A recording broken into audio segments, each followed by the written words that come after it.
Thank you, Madam Speaker. It's a point of privilege, and I'd like to thank you for allowing my colleague from Brantford Brant to finish his speech today.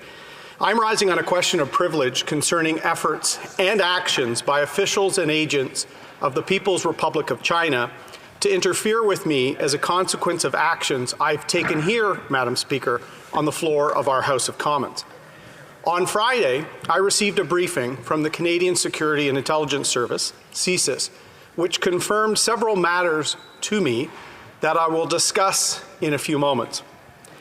In the notice I subsequently sent to you, the Speaker, I indicated that I required yesterday to reflect upon how best to present the information I received. While I recognize that the law of parliamentary privilege affords me absolute freedom of speech here in Parliament, subject only to the rules of the House itself, I also proudly held our late Queen's commission as an officer in the Canadian Armed Forces and have taken several oaths to protect our nation and its secrets. It is because of this background that I have such profound respect for the men and women who swear such oaths to keep our country safe. Whether in the military, a police service, or in one of our security and intelligence agencies, these Canadians are charged with keeping us safe in a dangerous world. With the respect I have for those institutions in mind, I wrestled to find the right balance to satisfy the diverse demands on my conscience with what I'm about to say today in my question of privilege. In your May 8th ruling on a similar but distinct question at page 14106 of the debates, quote, given the gravity of the claims made by the member for Wellington-Halton Hills, end quote, you favorably cited the words of Mr. Speaker Milliken from May 29, 2008, that, quote, the chair has always exercised discretion on this point, given the need to balance the need for timeliness with the important responsibility members have of marshalling the facts and arguments before raising matters of such import to the House, end quote. In my case, Madam Speaker, it was not just a matter of marshalling the facts, but also giving adequate consideration as to how those facts could be presented in this House in a way that safeguards the sources and methods of our intelligence agencies and the personnel that work within them. As I alluded to a moment before, the facts of the People's Republic of China's campaign against me are separate and distinct from those which led to your important ruling regarding the intimidation campaign orchestrated against the honourable member for Wellington-Halton Hills. In that case, the Globe and Mail newspaper reported on intelligent leaks that indicated an accredited Chinese diplomat was involved in the targeting of this honourable member and his family. This targeting appears to have been ordered following the February 2021 motion brought by that member, recognizing the harms perpetrated against the Uyghur population in the Xinjiang region of China as genocide. After the honourable member raised his question of privilege, the government and CSIS acknowledged to him the veracity of the media reports.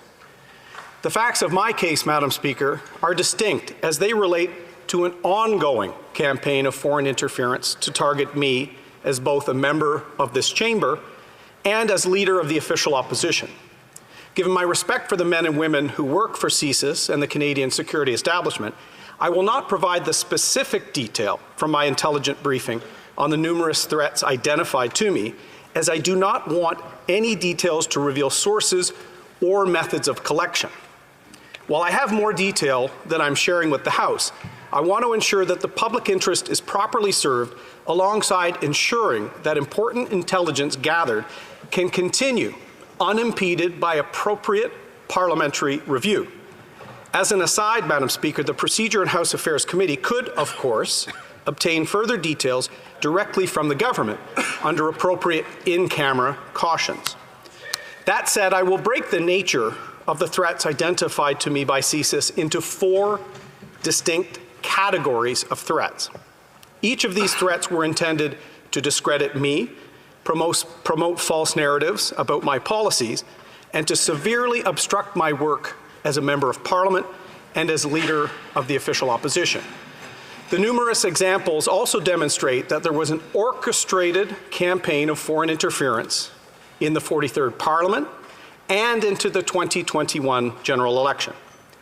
The first category of threat is related to foreign funding, specifically the payment of funds by the Chinese Communist Party through the United Front Work Department to create specific products of misinformation on me as a Member of Parliament and as leader of the Conservative Party of Canada. The second category of threat is related to human resources, specifically the use of groups of people working for or aligned with the United Front Work Department in Canada. They were organized and directed by a foreign state to amplify misinformation efforts and undermine my work as a member of this chamber and as leader of a parliamentary caucus. The third category of threat is related to foreign-controlled social media platforms. This category related specifically to the WeChat communications platform and its use to further the aims of the Chinese Communist Party and the United Front Work Department, and their campaign to spread misinformation to undermine and discredit my work in this chamber as the Member of Parliament for Durham and as leader of the official opposition. The final category of threat outlined to me, Madam Speaker, is related to voter suppression. Specifically, intelligence indicated an active campaign of voter suppression against me, the Conservative Party of Canada, and a candidate in one electoral district during the 2021 general election. I must acknowledge at this point, Madam Speaker, that I also believe my privileges as a member and officer of Parliament were infringed by the government's unwillingness or inability to act on intelligence related to foreign interference. The briefing from CSIS confirmed to me what I had suspected for quite some time, that my parliamentary caucus and myself were the target of a sophisticated misinformation and voter suppression campaign orchestrated by the People's Republic of China before and during the 2021 general election. I also believe that my privileges as a Member of Parliament and Leader of the Opposition have been breached by the government's reluctance to act upon the measure of intelligence relating to foreign interference. The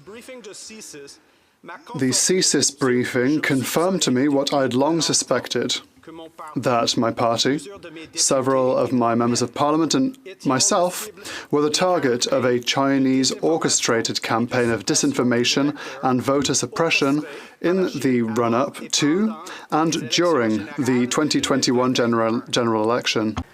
Not only were the multiple threats against me and members of my parliamentary caucus not raised to me by the government or security agencies during the 43rd Parliament, but these serious threats were also not communicated to us through the Security and Intelligent Threats to Elections Task Force created by the government in the 43rd Parliament to safeguard our election.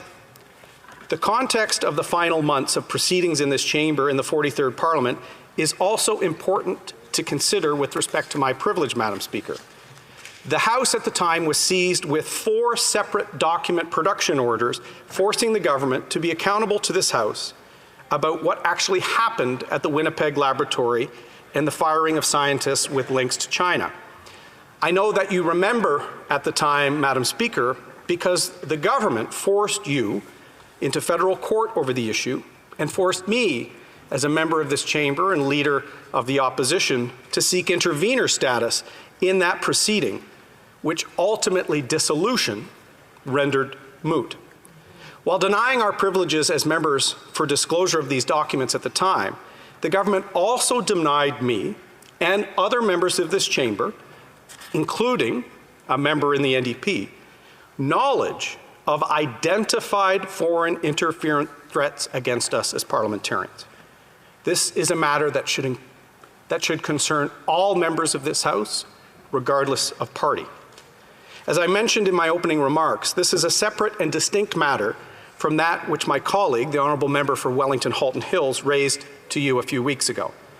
The threats identified against me by CSIS did not relate to one single event or one single accredited diplomat.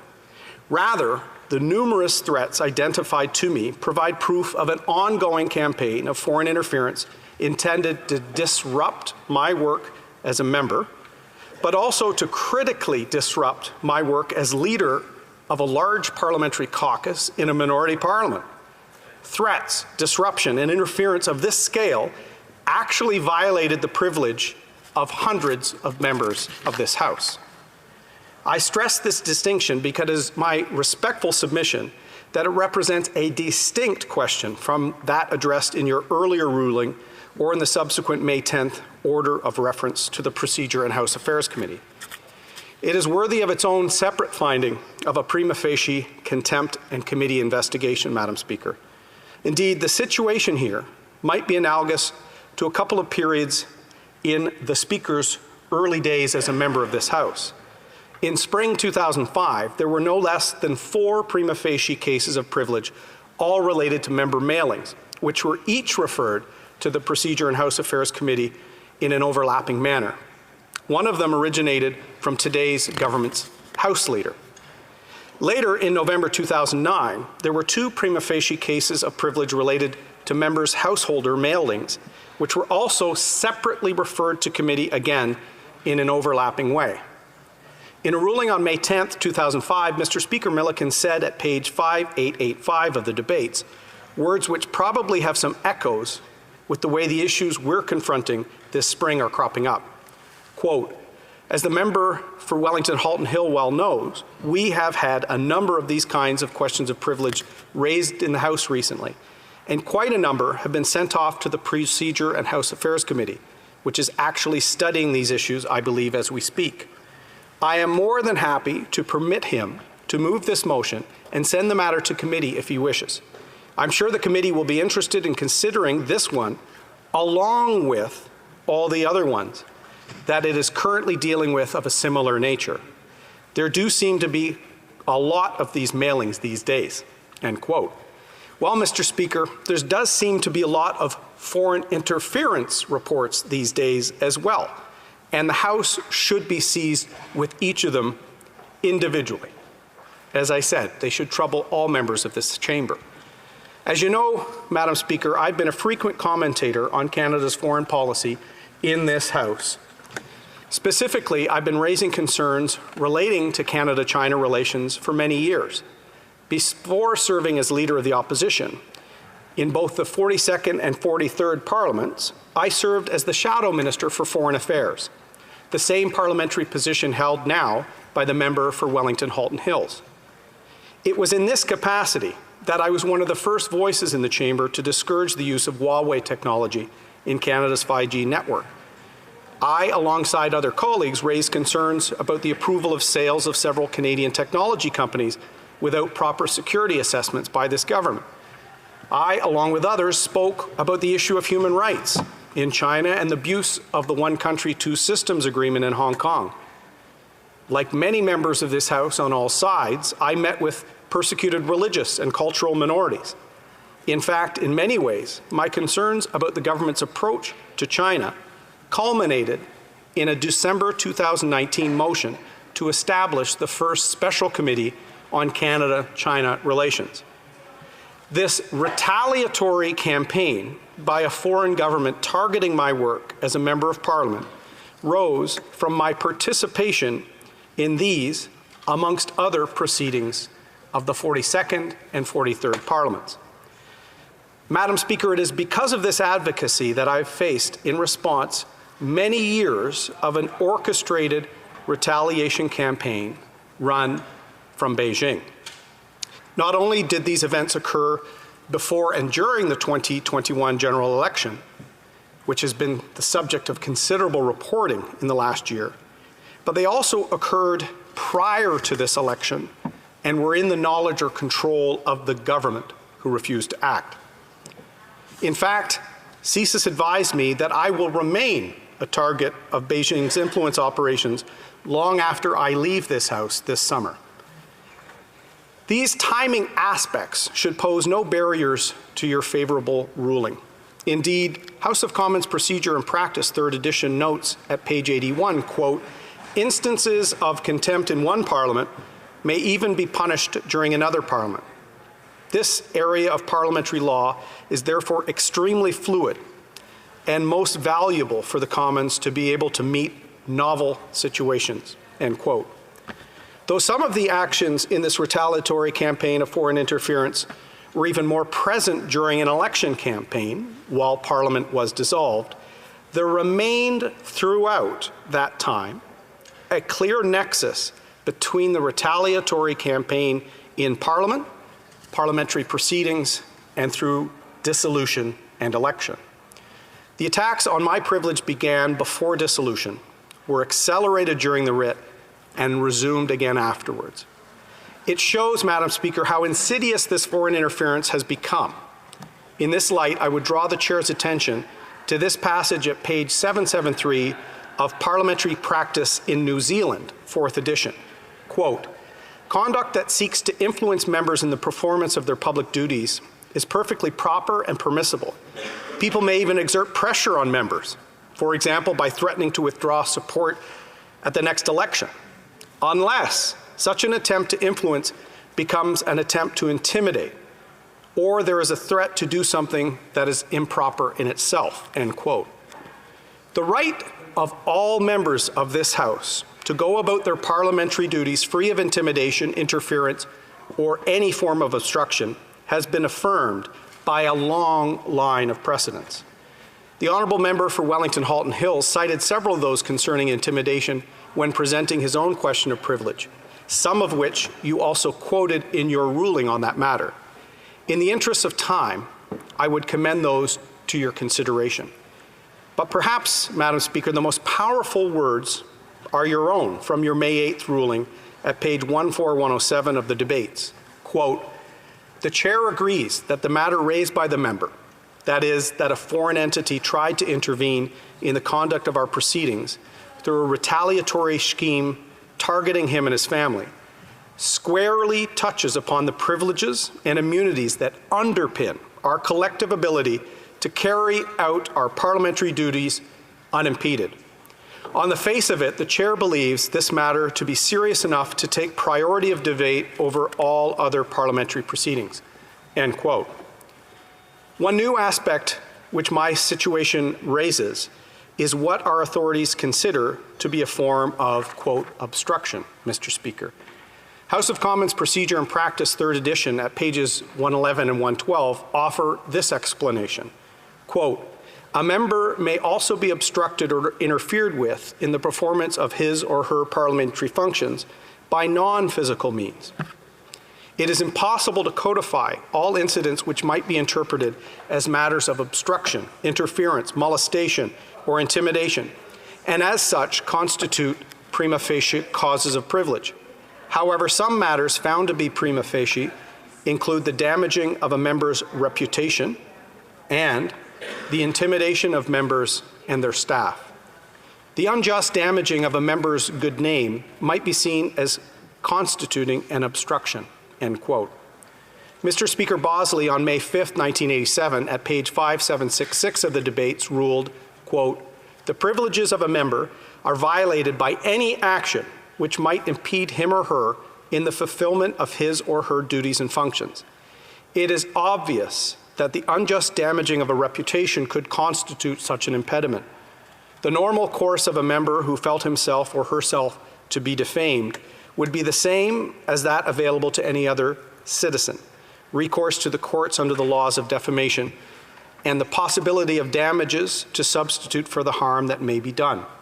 However, should the alleged defamation take place on the floor of House of Commons, this recourse is not available," end quote. Where these campaigns were masterminded by diplomats accredited to Canada, they enjoy legal immunities under the Vienna Conventions. Therefore, just as the example cited by Mr. Speaker Bosley, ordinary recourse to the courts of law is simply not possible in the circumstances.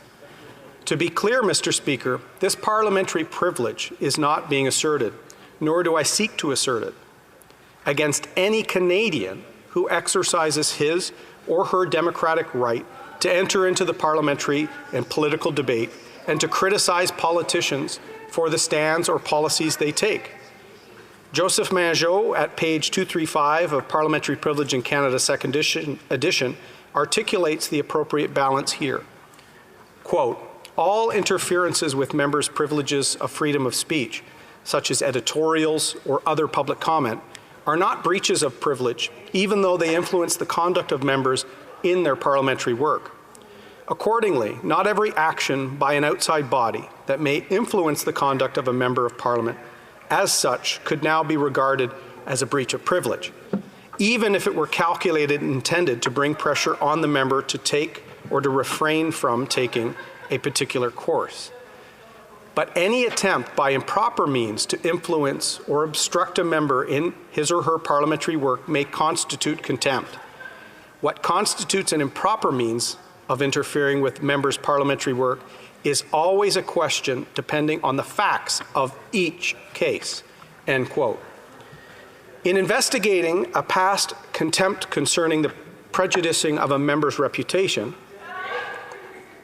the Procedure and House Affairs Committee explained the heart of the reputational concern succinctly at paragraph 38 of its 51st report, tabled in November 2005.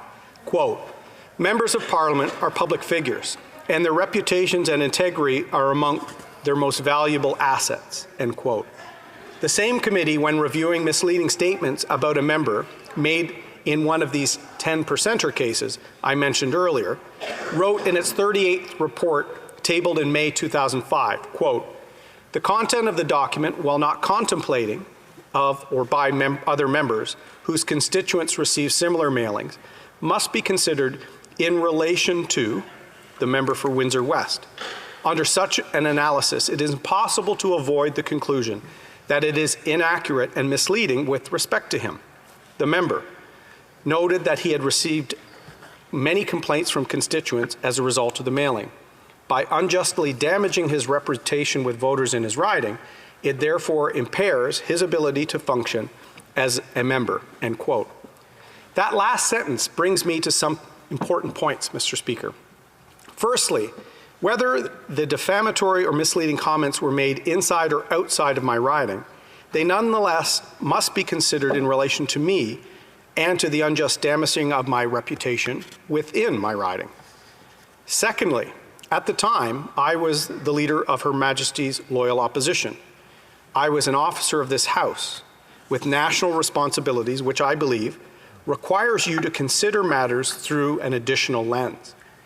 By unjustly damaging the reputation of the leader of a national party, it has the consequence of both impairing his or her ability to function as one of those political officers of this House, but also of indirectly implicating all of my colleagues who I was proud to lead as leader of a parliamentary caucus.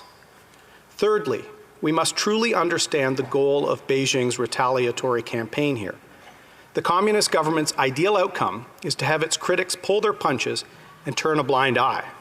It is to create, at the end of the day, a chilling effect on our public policy and the debates in this chamber, a chilling effect on our parliamentary democracy.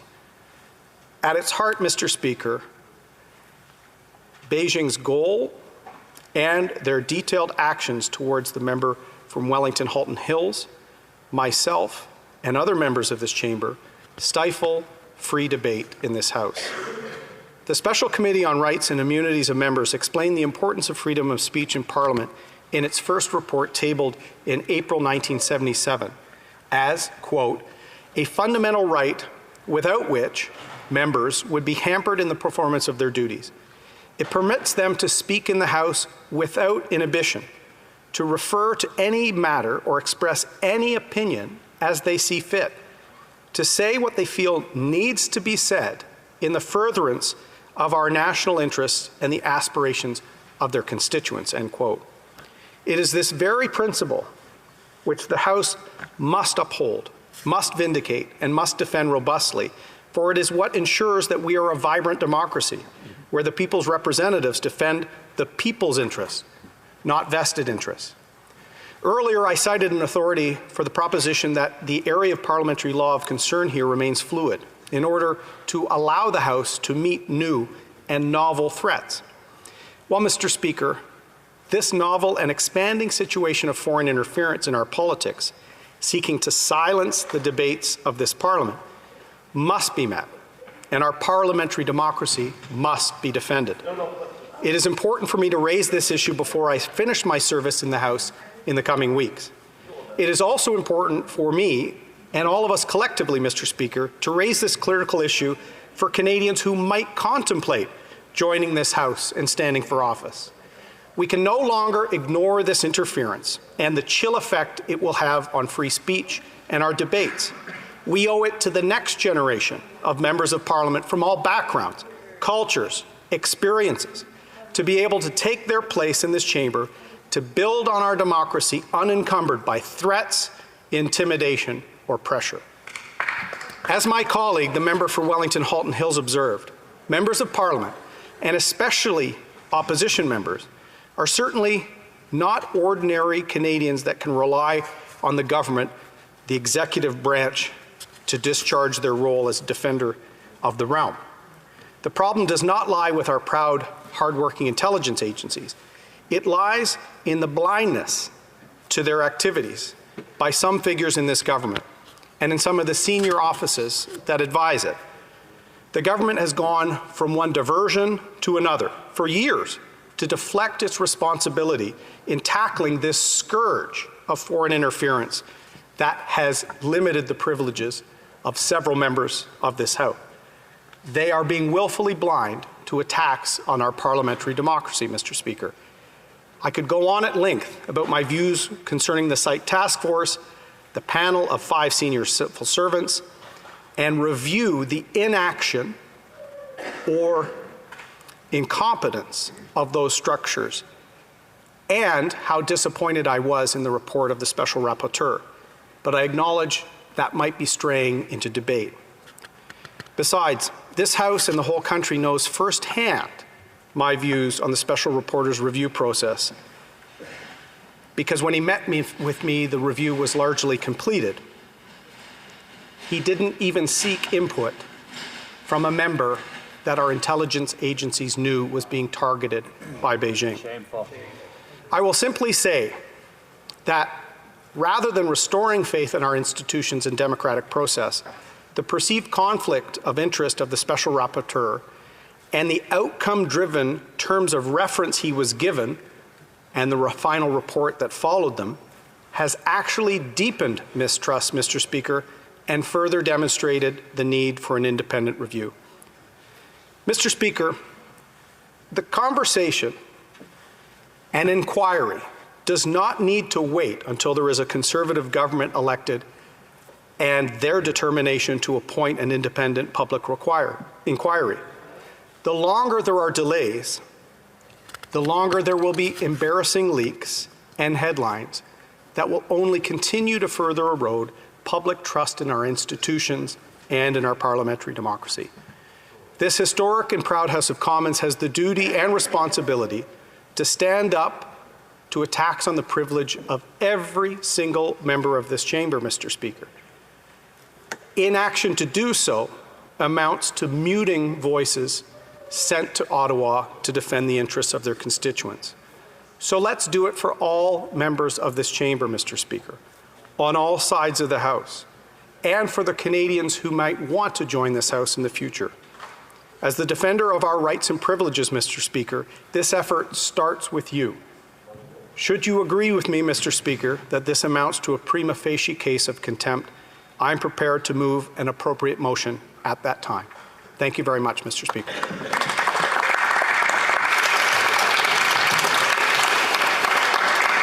I want to thank the member for his statement. I believe there's a couple of interventions. The honourable member for New Westminster Burnaby. Thank you, Mr. Speaker. I have enormous respect for the member from Durham. I would like to review the Blues, and I reserve the right for the NDP to intervene on this question of privilege without delay. The Honourable Parliamentary Secretary to the Government House Leader. Yes, Mr. Speaker, we'll do likewise and review what the member has stated and get back to the Speaker in due time. Of course, we asked to come back as soon as possible so that we can review this quickly and come back to the House as soon as possible.